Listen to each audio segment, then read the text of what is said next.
Muy buenos días y muchas gracias para quienes sigan mis mensajes en este 2024.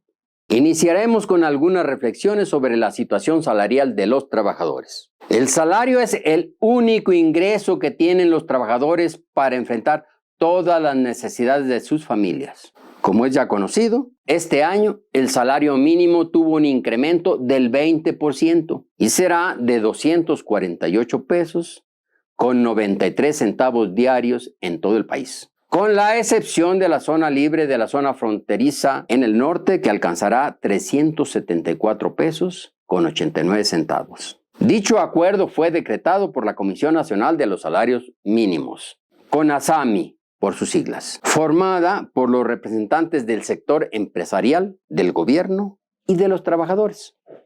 Vale decir, de los patrones, del gobierno a su servicio, de los patrones, y de los charros al servicio de los patrones también, porque no hay una representación auténtica de los trabajadores a nivel nacional. Siempre que hay intereses en juego, se generan diferentes opiniones. Lo relativo al salario es de lo más polémico. Veamos algunas de las posiciones más importantes. Primera, la vieja posición del sector empresarial. Siempre los patrones tratan de limitar los aumentos a los salarios, tanto a los mínimos como a los contractuales, argumentando que provocan mayor inflación y cierre de empresas. Pero eso no es cierto, como lo demuestra el hecho de que en muchos países se pagan salarios mucho mejores y no provocan inflación ni cierre de empresas. Los patrones quieren seguir sobreexplotando a sus trabajadores y seguir obteniendo jugosas ganancias.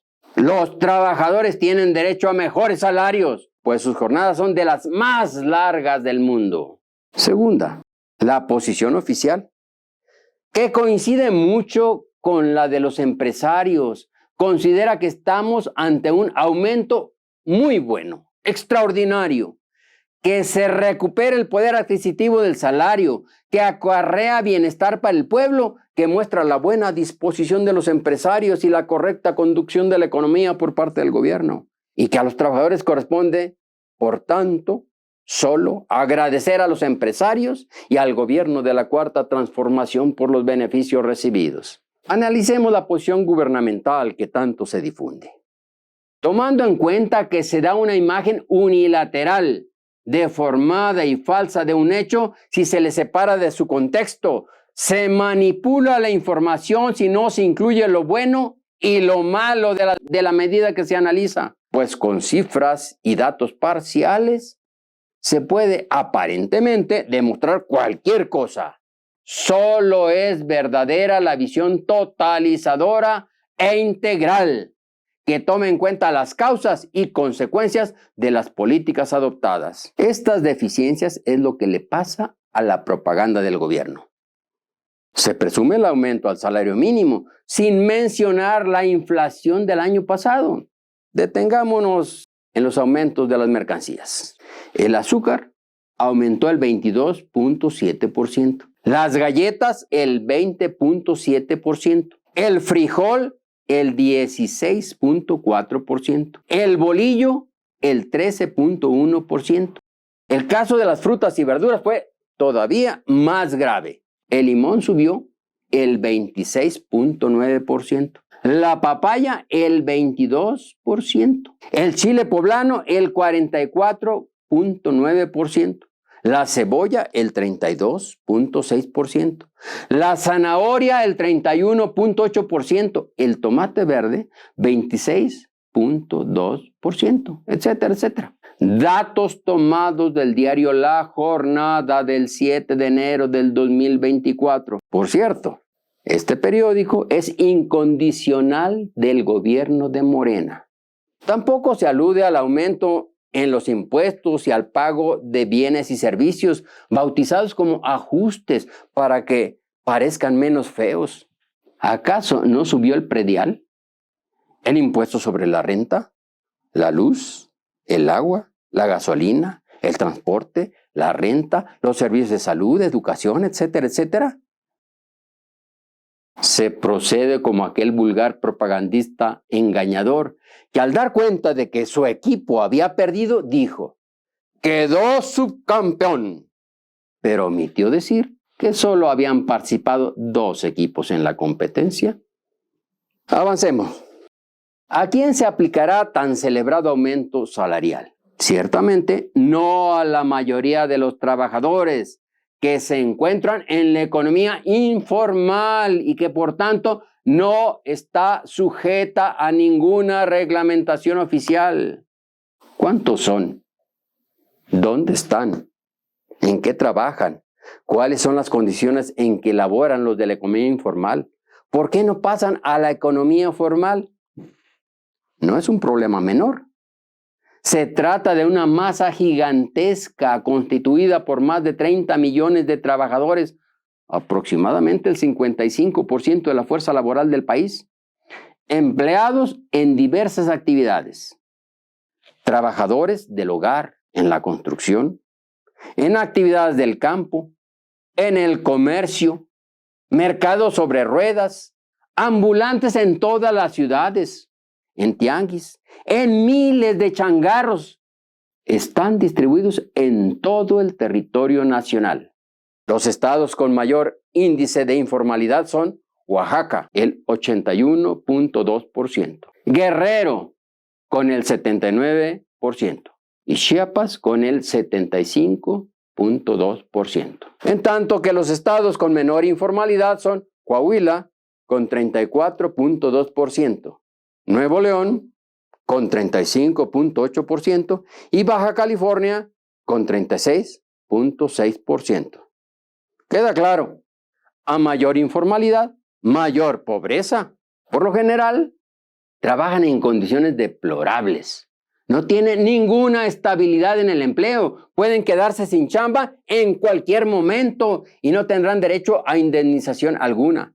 Tampoco disfrutan de pago de horas extras, vacaciones, aguinaldo, prima de antigüedad, etc.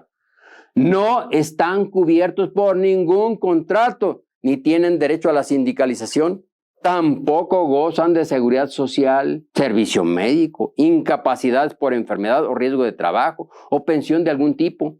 Es un sector particularmente desprotegido. Si quienes laboran como informales no pasan al sector formal de la economía, eso se debe a que simple y sencillamente no existen los puestos de trabajo que les permitan ese tránsito. Esta sí que es una muestra ineludible de que la economía está mal, por más que diga lo contrario el presidente Andrés Manuel López Obrador. Si bien es cierto que el problema viene desde las administraciones anteriores, eso no libera al actual gobierno de su responsabilidad de atender tan delicado problema.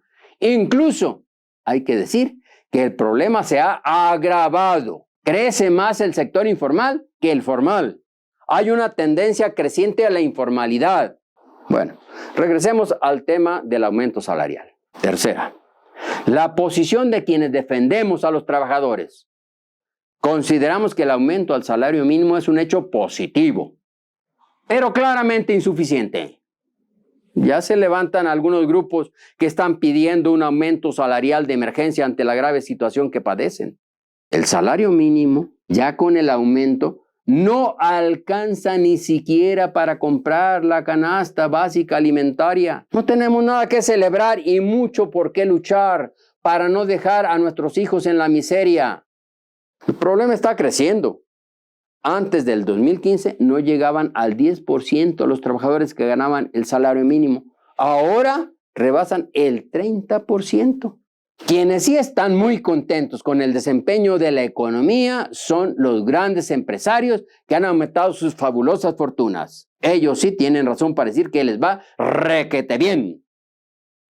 Por ejemplo, Carlos Slim, gran amigo del presidente, a fin de año volvió a la lista de los hombres más ricos del mundo. Óigase bien, con más de 100,000 millones de dólares. Germán Larrea tiene más de 30,000 millones de dólares. Incrementó su fortuna en 10% en el último año. Ricardo Salinas Pliego reportó más de 12.500 millones de dólares.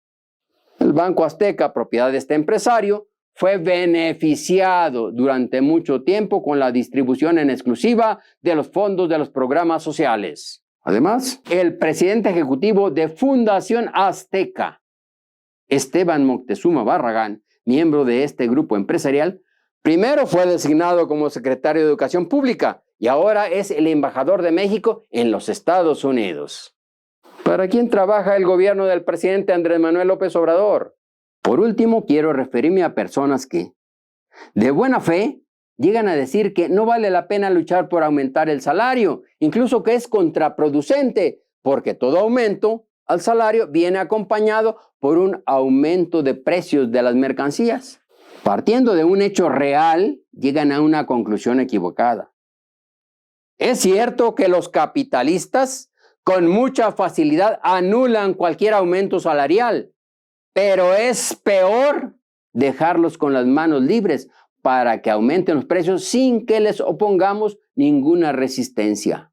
A pesar de sus efectos limitados, es necesario luchar por aumentar nuestro salario. Claro, sin olvidar jamás que la solución definitiva está en organizarse y luchar por tomar el poder político del país para quitarles a los capitalistas la posibilidad de que nos sigan explotando y enriqueciéndose a nuestras costillas. Basta de demagogia y manipulación. Basta de falsas ilusiones. La lucha organizada de los trabajadores es la única esperanza de liberación. Muchas gracias. Los espero en el próximo video. Adiós.